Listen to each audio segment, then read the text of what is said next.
ఓం శ్రీ గురుభ్యో నమ. ఓం ఆదిత్యాయ విద్మహే సహస్రకిరణాయ ధీమహే తన్నో సూర్య ప్రచోదయాత్.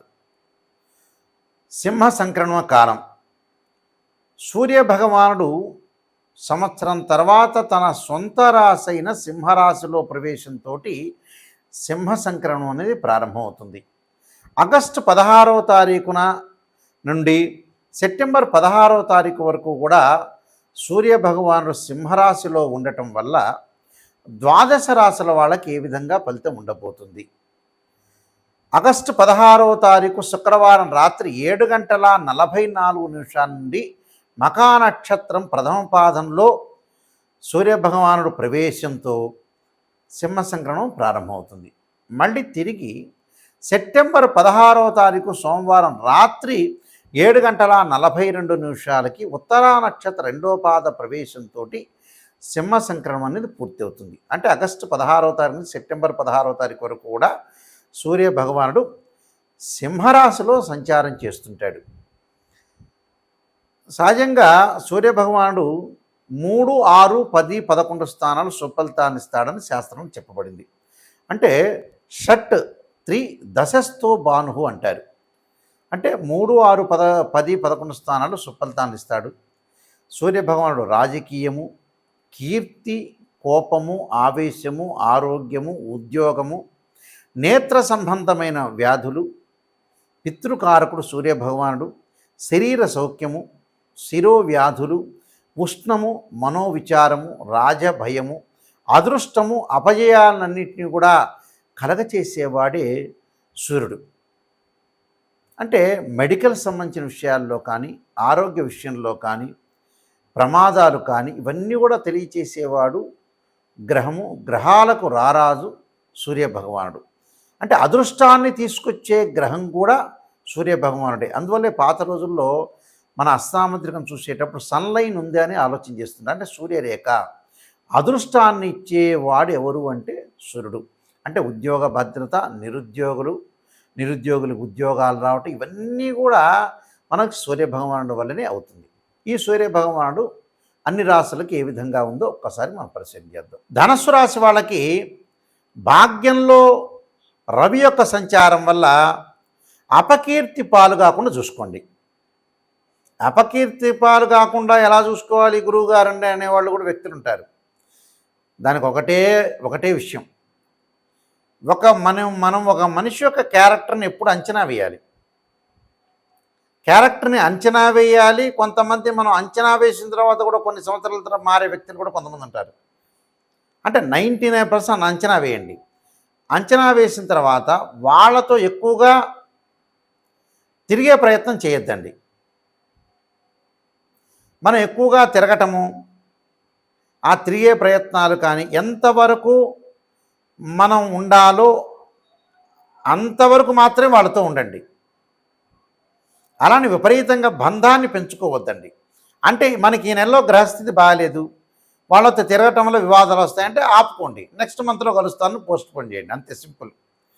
వృధా భ్రమణం, వృధాగా తిరగద్దండి. తరచూ ప్రయాణాలు చేస్తారు మీరు, చేయొద్దండి. ఈ సింహ సంక్రమణ కాలంలో డబ్బును ఎక్కువగా ఖర్చు పెట్టద్దండి. అలానే ఖర్చు పెట్టద్దని ప్రాణం మీదకి వచ్చినప్పుడు మంచి విషయాలు ఖర్చు పెట్టాలి. పిల్లల యొక్క చదువులకి, పిల్లల యొక్క పెళ్ళిళ్ళకి, పెళ్లి చూపులకి, ఇలాంటి వాటికి కొంత ఖర్చు పెట్టండి. కానీ ఖర్చు అనేది ఏమిటంటే ఒకటి కొంటే ఇంకోటి ఫ్రీ అని అనవసరంగా ఉన్న వస్తువులన్నీ కూడా కొనుక్కోవడం, లగ్జరీ ఐటమ్స్కి డబ్బులు ఖర్చు పెట్టదండి. ఆ లగ్జరీ ఐటమ్స్కి ఖర్చు పెట్టకుండా ఉండటం మంచిది. మనోవిచారం అంటే మనస్సు అంతా కూడా గందరగోళ పరిస్థితులు ఉంటాయి వీళ్ళకి. ఆ గందరగోళాన్ని తగ్గించుకోవడానికి భగవంతుడి యొక్క ప్రార్థన. ఆత్మీయుల నుండి కూడా కొంత ఎడబాటు జరగటం. అంటే మనకు ఆత్మీయులు కొంతమంది ఉంటారు. ఆత్మీయులు అంటే ఒక ఆత్మబంధువులు కావచ్చు, స్నేహితులు కావచ్చు, ఎవరైనా కావచ్చు. వాళ్ళ నుంచి కొద్దిగా వియోగం జరుగుతుంది. అంటే ఎడబాటుగా ఉంటారు వాళ్ళు. అంటే దూరం ఉండటం, లేకపోతే వాళ్ళు లేకపోవటం, ఇలాంటి సందర్భాలు జరుగుతుంటాయి. మనోవైకల్యం జరగకుండా మనోవిచారం అంటే సైకలాజికల్గా ఎప్పుడు కూడా మనం మనస్థిమితం అనేది చాలా ముఖ్యం. ప్రధానంగా మనస్థిమితం పడండి. ఎన్ని విషయాలు జరుగుతున్నా కూడా మనస్థిమితం ఉండాలి. దాన్ని మనం ఎలాగా ముందుకు తీసుకుని వెళ్ళాలి.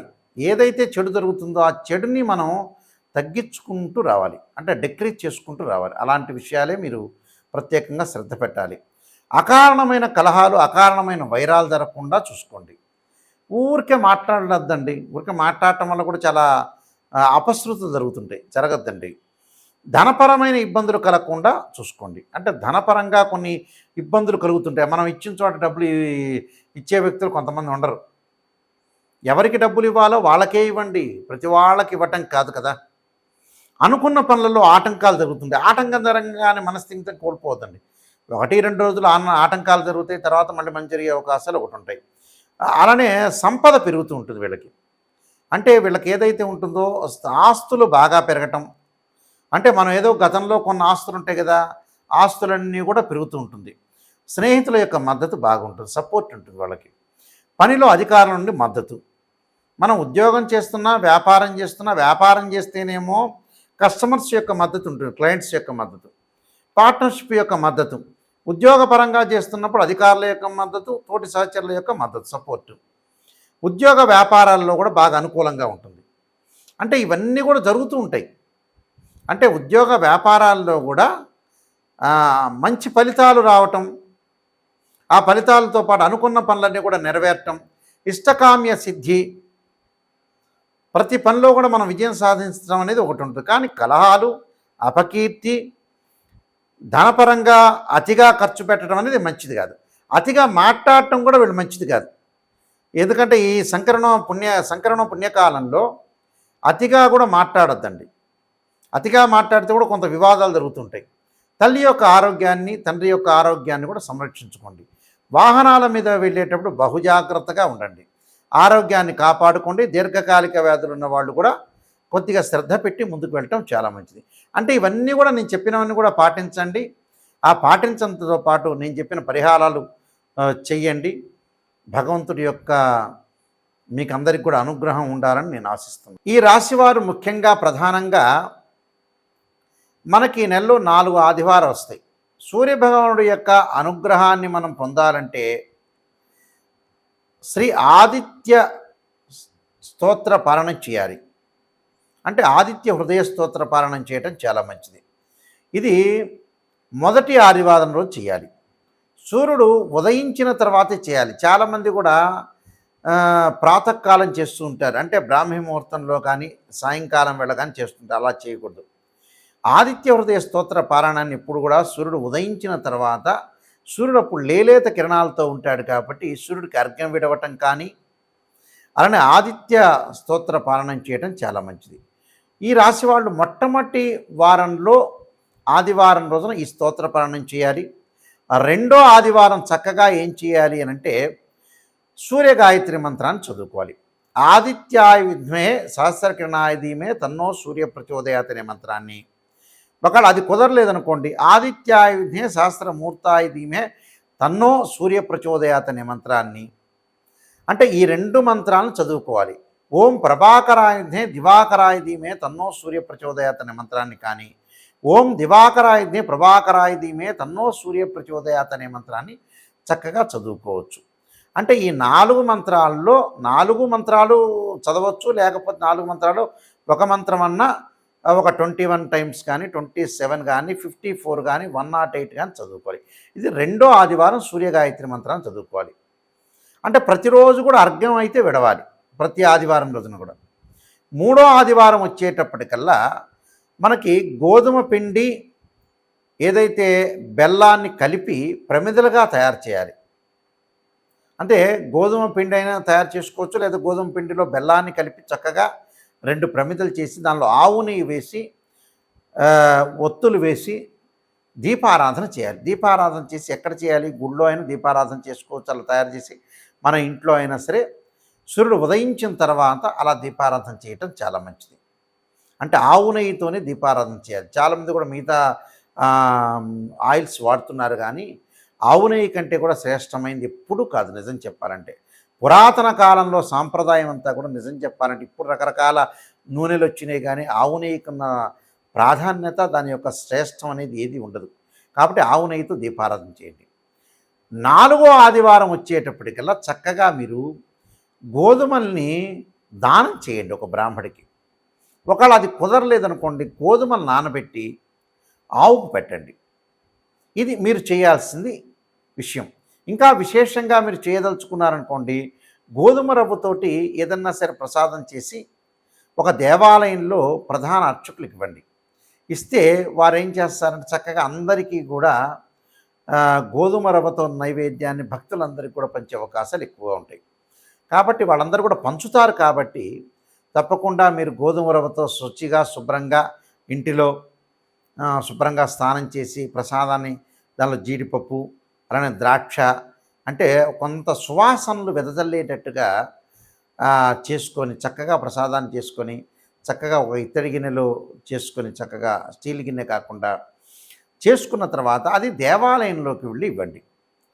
ప్రధాన అర్చకులు గారు ఉంటారు కదా, వారికి ఇచ్చేస్తే వారు నైవేద్యం పెడతారు. అది వెంకటేశ్వర స్వామి దేవాలయంలో అయినా, శివాలయంలో అయినా, ఆంజనేయ స్వామి దేవాలయం ఎక్కడైనా సరే, అమ్మవారి టెంపుల్లో అయినా సరే, గణపతి దేవాలయంలో అయినా సరే, ఇలా పెట్టిన తర్వాత వాళ్ళు ఏదైతే ధూపదీప నైవేద్యాలు చేసేటప్పుడు చక్కగా ప్రసాదం పెట్టిన తర్వాత అక్కడ ఆయన హారతి ఇచ్చిన తర్వాత ఆ ప్రసాదాన్ని అందరికి కూడా వితరణ చేస్తుంటారు, అందరికి కూడా పంచిపెడుతుంటారు. దానివల్ల కూడా మనకి ఏదైతే కష్ట నష్టాలు కానీ, ఆరోగ్యపరంగా కానీ, ఉద్యోగ భద్రత కానీ, ఉద్యోగం కానీ, అపజయాలు కానీ, నిరుద్యోగులు కరెక్ట్గా ఆశించినంత ఉద్యోగాలు రాకపోవటం, శత్రువుల వల్ల భయము, సమస్త దోషాలు సర్వకార్య సిద్ధి జరగాలంటే, ఇష్టకామ్య సిద్ధి అంతా కూడా జరగాలంటే సూర్యభగవానుడు యొక్క అనుగ్రహం అనేది ఉండాలి. కాబట్టి ఇవన్నీ కూడా నేను చెప్పిన పరిహారం అనేది చేయండి. సూర్యుడి యొక్క అనుకూలత అనేది బాగా ఉంటుంది. మీరు అపజయం లేకుండా జీవితంలో భగవంతుడి యొక్క అంటే సూర్యనారాయణ స్వామి యొక్క అనుగ్రహం అనేది ప్రసాదం అంటే ఏదైతే మనకి వారి యొక్క అనుగ్రహం సాధించాలంటే ఏమిటి, కొన్ని పరిహారాలు చేసుకోవాలి. ఆ పరిహారం చేసుకోవటం వల్ల మనకి మంచి జరిగే అవకాశం ఖచ్చితంగా ఉంటుంది.